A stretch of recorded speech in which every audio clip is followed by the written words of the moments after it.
Em nome de Jesus Cristo. Graça e paz, boa noite. Nós estamos em Mateus 20, verso 17. Outra vez Jesus prediz seu sacrifício. Jesus estava então pronto para subir a Jerusalém, quando chamou à parte seus 12 discípulos. E lhes falou: Agora estamos subindo para Jerusalém, e o Filho do Homem será entregue aos chefes do sacerdote e aos escribas. Eles o condenarão à morte e o entregarão aos gentios para ser zombado, torturado, crucificado, mas ao terceiro dia ele será ressuscitado. Então Jesus estava falando para os discípulos que era necessário que ele fosse para Jerusalém para ele ser entregue na mão do homem, do chefe, do sacerdote, para ele cumprir toda a justiça. Porque o Pai nos amou tanto que ele mandou o Filho dele. E o Filho dele desceu da glória. E era um cordeiro imaculado, sem pecado, sem mancha, para que cumprisse toda a lei, para que cumprisse toda a profecia, para que hoje eu e você acesse o favor imerecido, a graça, ao reconhecer o Filho dele. Então, o propósito e o desígnio de Jesus era ser uma grande influência para nós, nos deixar exemplo, fazer obras maiores, como ele disse quando ele subiu ao céu, que nós faríamos obra maior. E essa obra maior é quando o corpo de Cristo decide cumprir o desígnio, decide cumprir as promessas, decide sonhar os sonhos de Deus aqui na terra, decide viver a vontade de Deus. Então, quando nós decidimos viver ali o desígnio que o Pai tem, nós estamos fazendo como Jesus. Porque Jesus ele foi a nossa maior influência. Jesus ele veio para nos deixar exemplo, para que nós venhamos fluir como ele fluiu ali nos dons de cura, de libertação, para que a gente venha amar o que o Pai ama. O Pai ama ver vidas saindo de cativeiros espirituais, o Pai ama ver vidas libertas, transformadas, curadas. Então, Jesus ele amou o que o Pai ama. Jesus, ele aceitou aquele desígnio de morrer por todos nós na cruz, para que através do sangue dele, todos os nossos pecados fossem apagados e arrancados do nosso livro ali da vida. Então, era necessário que Jesus fosse entregue na mão dos homens, do sacerdote, e sofresse todo tipo de zombaria, tortura, e fosse crucificado. E ao terceiro dia ele ressuscitaria. A princípio, o mal achou que venceu. O mal achou que estava ganhando, estava vencendo, porque ele estava usando, né, aqueles sacerdotes, escribas. Aqueles sacerdotes e escribas, eles foram os primeiros a caminhar com Cristo. Os primeiros ali a entender a Torá, mas por conta daquele coração de querer matar Jesus Cristo, de ir contra Jesus e o ministério de Jesus e não entender que Jesus era o Filho de Deus, no coração deles não era mais Deus que estava habitando. Era o maligno que estava no coração daqueles homens, dos escribas, dos sacerdotes. Então, eles foram um instrumento do maligno para que se cumprisse toda a justiça, para que se cumprisse o que está escrito na palavra de Deus, que era necessário que o Filho do Homem fosse entregue, torturado, zombado, para que hoje eu e você recebesse ali o livre acesso, para que hoje nós não sejamos mais inimigos de Deus. Então o mal, a princípio, ele achou que era uma grande derrota, mas na verdade foi uma grande vitória. E por que uma grande vitória? Porque conforme está escrito aqui em Mateus 20, verso 19, mas ao terceiro dia ele ressuscitou. Então era necessário Jesus passar por todo esse tipo de sofrimento para levar sobre ele as nossas dores, enfermidades, para levar as nossas angústias, as nossas tristezas, para levar tudo. Tudo foi consumado na cruz. E aí ele morreu. Mas enquanto ele não estava no tempo Cronos, ele estava na outra dimensão, né? Pegando a chave da nossa morte espiritual. Para que hoje, quando nós confessamos a Jesus Cristo, nosso espírito ele sai para fora. Então, nosso espírito ele sai em liberdade. Porque outrora a gente estava preso neste mundo, estava vivendo através desse sistema. Porque o reino que Cristo veio trazer é justamente esse, o reino dos céus. A glória de Deus, o poder de Deus. E ao terceiro dia ele ressuscitou e recebeu o corpo glorificado. Ele foi glorificado, nos deixando exemplo que se nós decidirmos, assim como ele sacrificou a própria vida por amor a nós, porque o Pai nos amou primeiro, o Pai deseja que nós sejamos como Jesus. Que nós venhamos renunciar aos nossos sonhos para que os sonhos do Pai sejam alinhados ao nosso, para que nós venhamos nos sacrificar, decidindo viver o nosso desígnio aqui na Terra. Porque o Pai conta comigo e com você, porque tem vidas que eu vou alcançar, mas tem vidas que eu não vou alcançar, que é só você que vai alcançar. Então o Pai conta com você neste tempo. Ele conta com a sua renúncia, com o seu sacrifício, para que lá quando Jesus nos arrebatar, nós venhamos receber esse corpo glorificado e nós venhamos nos reunir em unidade, todos juntos, lá na eternidade. Mas enquanto isso, nós já podemos receber ali, né, o novo homem glorificado todos os dias, dando liberdade para o Espírito Santo.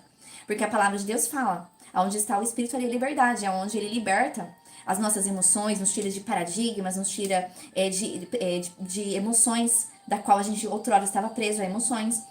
O Espírito Santo ele começa a restaurar o nosso DNA, ao que era para ser desde a fundação do mundo. Ele começa a nos transformar o nosso caráter, transformar o nosso DNA, a nossa vida, a nossa mentalidade.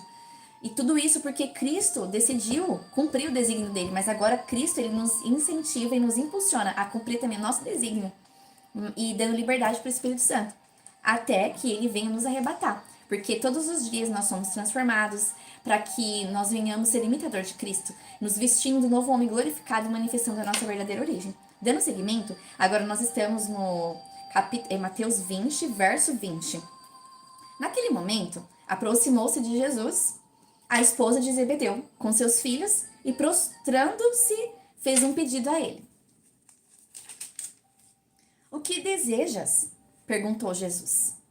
Ela respondeu, ordena que no teu reino estes meus 2 filhos se assente um à sua direita e o outro à sua esquerda.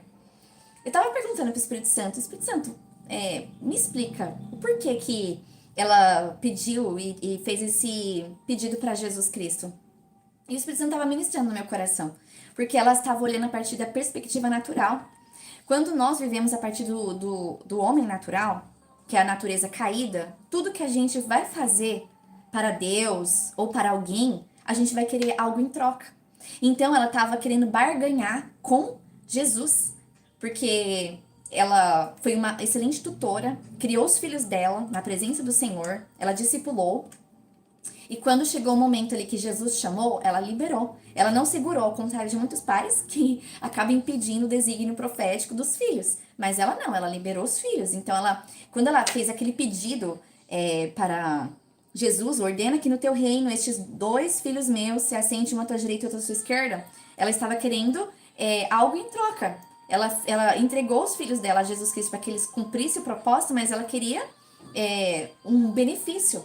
Ela estava barganhando com Jesus Cristo. E esse é o nosso problema.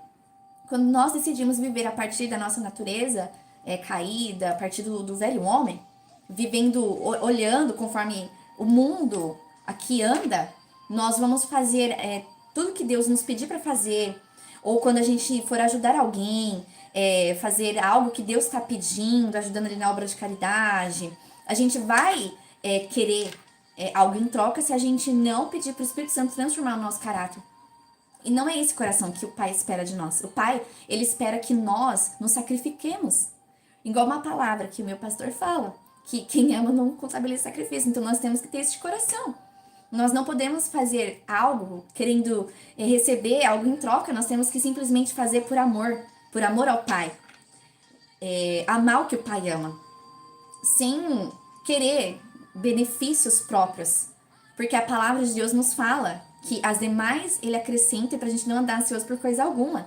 E quando ele fala isso é por nosso bem, para que nós venhamos viver a vontade dele e cumprindo o desígnio dele e dando liberdade pro Espírito Santo transformar e moldar o nosso caráter. Então, nós não temos que ter esse coração de fazer o bem querendo algo em troca. Não é esse coração. Porque quando a gente tem esse coração, a gente ainda está preso neste mundo, nessa natureza, e nós precisamos pedir para o Espírito Santo transformar e moldar o nosso caráter. Então, dando seguimento, não sabeis o que pedis, contestou Jesus. Podeis vós beber o cálice que eu estou prestes a beber e ser batizado com o batismo com a qual estou sendo batizado? E eles afirmaram, podemos. Jesus estava afirmando que eles não sabiam o que estavam pedindo por causa que, na verdade, o desígnio que Jesus veio cumprir era morrer na cruz pelos nossos pecados, para que hoje eu e você tivesse o acesso livre. Então eles não iam beber daquele cálice. Embora eles falou assim que podiam sim beber daquele cálice, porque de fato eles iriam morrer pelo evangelho, né? Eles iam sofrer martírio. Mas o que Cristo está querendo dizer é que aquilo não estava sob o controle dele, que o nosso coração não tem que estar nos benefícios que Deus vai nos dar. Ou seja, você não tem que cumprir a obra de Deus, cumprir o seu desígnio profético, pensando nos benefícios que Deus pode te dar. Esse não é o coração que Deus quer. Ele não quer que a gente faça a obra dele, cumpra o nosso desígnio, pregue, ore ou cante, pensando que ele vai nos abençoar, pensando, por exemplo, na barganha. Não, não é esse coração. Ele quer que nós estejamos um coração puro, nos sacrifiquemos porque ama ele, que crê que ele vai providenciar e prover todas as coisas. Ele não quer que a gente se preocupe por coisa alguma, porque ele tem cuidado de nós. A palavra de Deus mesmo fala, né? O próprio Jesus falou. Pra gente não se preocupar com o que comer, com o que beber, com o que vestir, porque o pai, ele veste o campo, ele veste as flores. Então o pai, ele não quer que a gente se preocupa com o dia de amanhã, com os compromissos que a gente tem que honrar. Não, ele não quer que a gente se preocupe, ele quer que a gente faça o que ele mandou a gente fazer. Que a gente cumpra o nosso desígnio e que as demais ele vai acrescentar. Dando seguimento, verso 23, capítulo 20 de Mateus. Então Jesus lhes declarou: certamente bebereis do meu cálice, mas quanto ao assentar-se à minha direita ou à minha esquerda, não cabe a mim outorgá-lo. Esses lugares pertencem àqueles a quem foram reservados pelo meu Pai. Representando que Jesus, quando ele estava aqui na terra, ele veio para cumprir um único desígnio: libertar vidas, tirar a vida de cativeiros espirituais, ser uma influência para aquelas pessoas, curar os enfermos, ser uma influência para que a gente venha cumprir o desígnio, porque ele cumpriu o desígnio. Ele veio morrer na cruz para que hoje eu e você fôssemos livres. Através do sangue dele, nossos pecados, iniquidade, transgressões foi debitado a partir do momento que a gente aceitou o perdão. Porque muitos estão perdendo a salvação porque não está aceitando o perdão. Por conta que o maligno joga dardos e setas para a pessoa se sentir merecedora da salvação e não reconhecer Jesus Cristo. E essa é uma estratégia do mal. Então, Cristo, ele não tinha esse conhecimento e não tinha como ortogar, ele não tinha essa autoridade aqui na Terra para decidir isso, porque essa decisão referente a lugares é o Pai que decide. Mas eu imagino que lá no céu não vai ter esse tipo de questão, um vai sentar à direita, outro vai sentar à esquerda. Acredito que tudo vai ser igual, porque o reino de Deus não tem barganha, não tem divisão, não tem esse tipo de coisa. No reino dos céus, todos nós estaremos em unidade. O Pai, ele ama todos nós.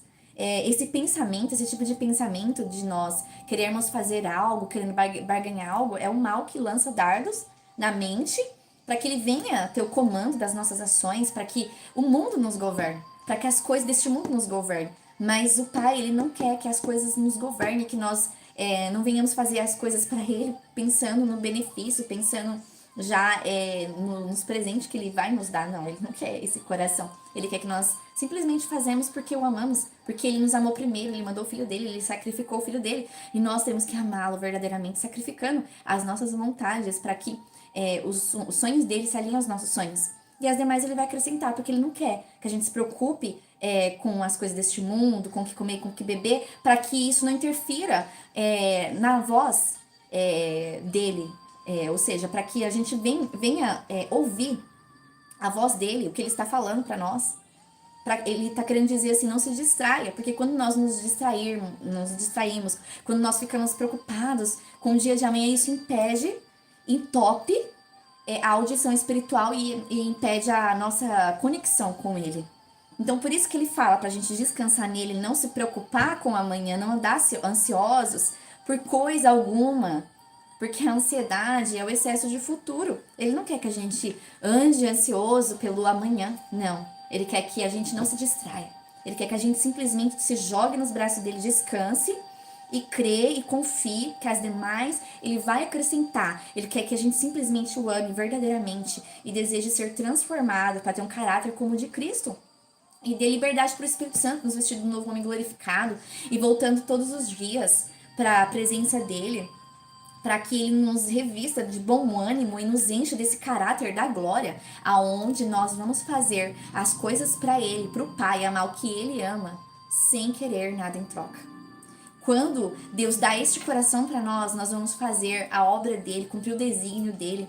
Nós vamos ali ser uma excelente mulher, uma excelente esposa, uma excelente filha, com excelência, fazendo como para ele, com alegria, com amor, nos sacrificando. É esse coração.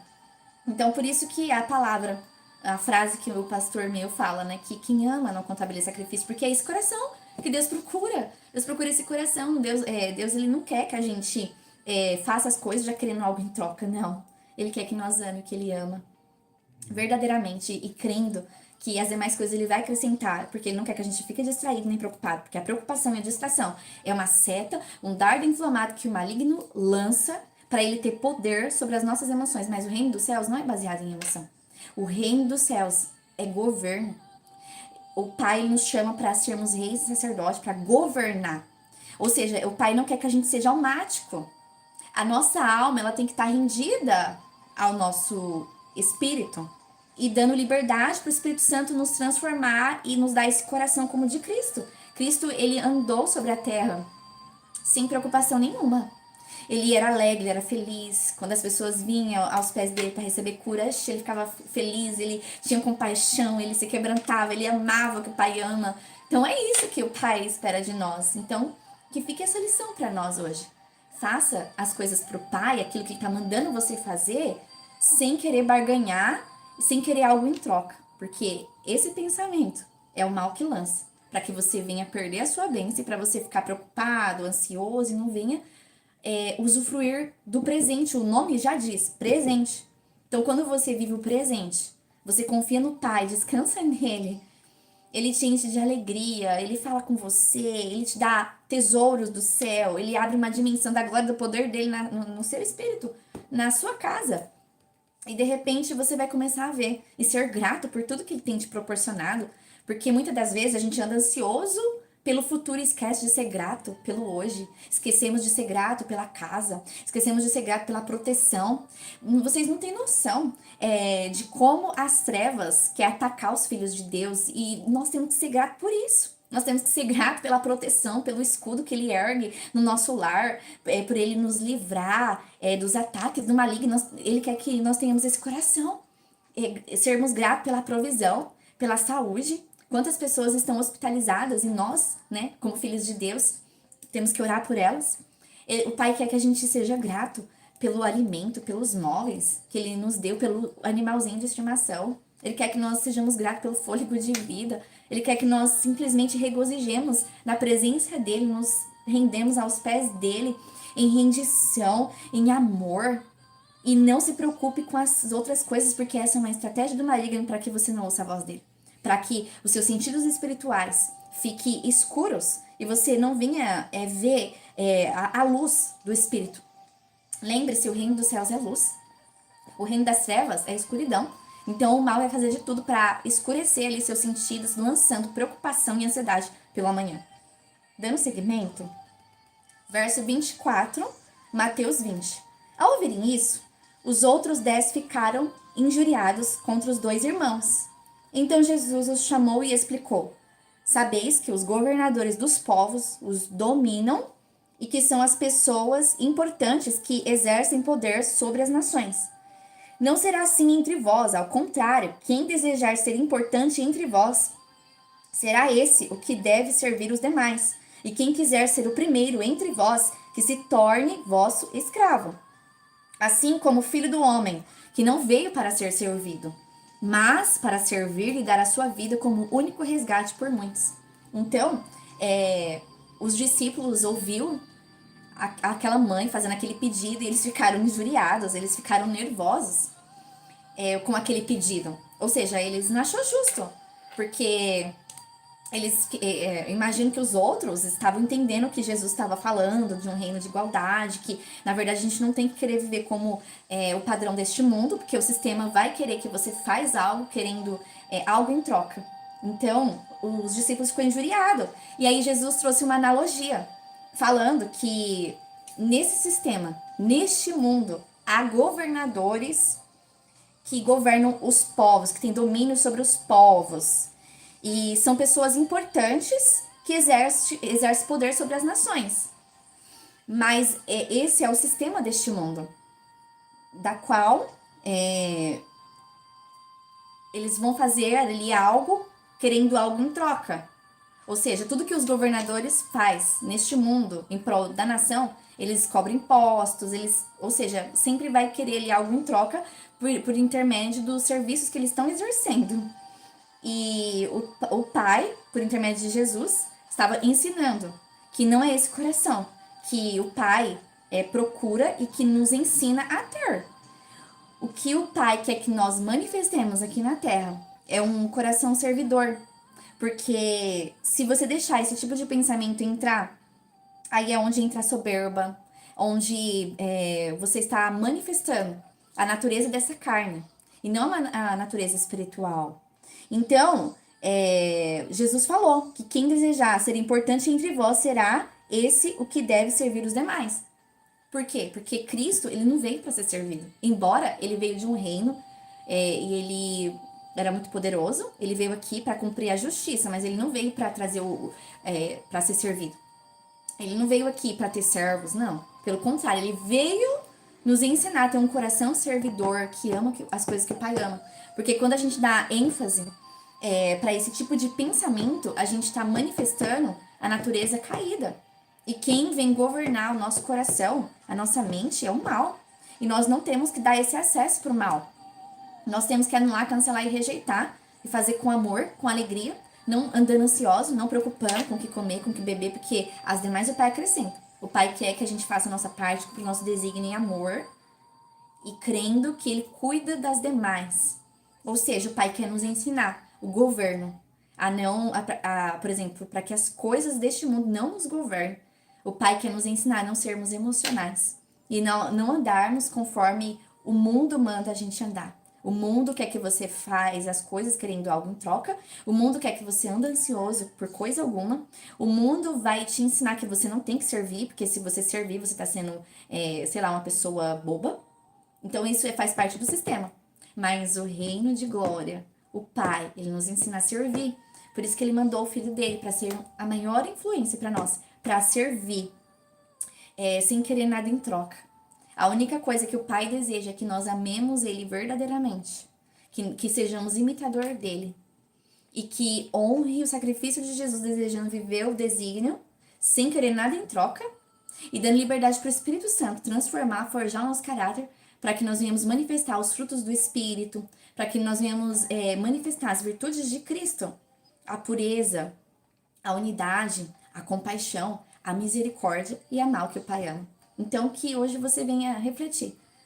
Será que você tem feito o que o Pai está mandando você fazer, pensando nos presentes? Pensando na barganha? Lembre-se, não deixe esse pensamento entrar no seu coração. Que hoje você venha anular, cancelar e rejeitar. E venha pedir esse coração como o de Cristo. Um coração servidor. E viva o presente, porque o hoje é o presente. Viva intensamente o presente na presença de Deus, confiando e desejando cumprir o propósito, desejando todos os dias voltar ao primeiro amor e crendo que as demais coisas Ele acrescenta. E seja grato. Seja grato por tudo que o Pai já tem te proporcionado. Porque quando nós somos gratos, o Pai Ele honra a nossa gratidão e nos abençoa com bênçãos que a gente nem imagina. Porque a palavra de Deus fala o quê? Que as bênçãos que tem reservado para nós, olho não viu, coração não subiu para o nosso coração, é as coisas que o Pai tem reservado para nós. Que você fique com essa palavra, que essa palavra venha florescer o seu coração. Se você está aqui novo, todos os dias tá tendo oração 3 horas da madrugada, 15 da tarde, 18 horas da tarde. E segunda, terça, quarta tá tendo devocional com oração. E a partir da quinta em diante, né, até domingo, tá tendo somente as orações, né? 3 horas da manhã, 15 horas da tarde e 6 horas da tarde. Se você quiser vir, né, orar e ser edificado pela palavra, fica à vontade. Se você desejar compartilhar com mais alguém para que mais vidas sejam abençoadas pela palavra, libertas, curadas, transformadas. Fiquem à vontade.